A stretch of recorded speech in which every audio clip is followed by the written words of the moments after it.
Hey guys, so the other day I watched a movie from 2022.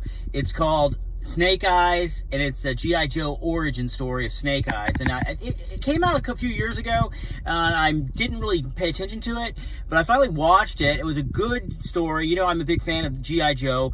I got started reading G.I. Joe comic books when I was a preteen. G.I. Joe Real American Hero, published by Marvel Comics. I did a blog post about this on my website, and I have been trying to get a hold of Larry Hama. So Larry, if you're listening, man, come on my podcast. I'd love to interview you because he's the creator of G.I. Joe. I wonder if Larry has seen the movie. Surely he has. Snake Eyes, G.I. Joe origin story.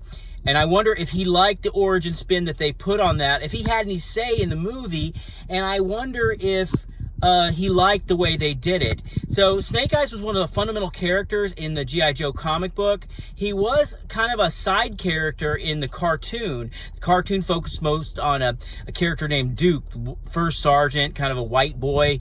And Snake Eyes in the comic book and the movie never spoke, or in the comic book. So something happened to him, and it didn't really get revealed in the movie. So they left it hanging. There was this kind of a brotherhood and enemy status of Snake Eyes and Storm Shadow. And so it's a great story between the two of the characters, Snake Eyes and Storm Shadow, and their ninja clan. I wonder if Larry liked the way they did the clan and everything else, their ninja clan. I certainly would love to talk to him about that.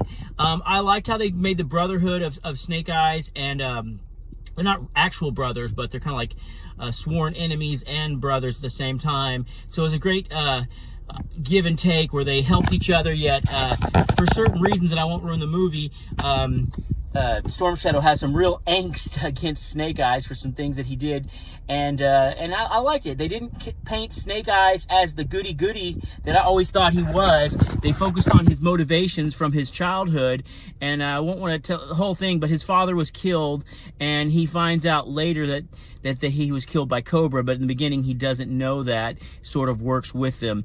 But I don't want to ruin the movie, I don't want to spoil it all, but it's a good action-packed movie. It's not like R-rated, it's probably like a PG-13, so you don't get all the blood and gore, and but it could be watched by kids too, and that's what G.I. Joe appeals to with the G.I. Joe comic books and the G.I. Joe movies and cartoons.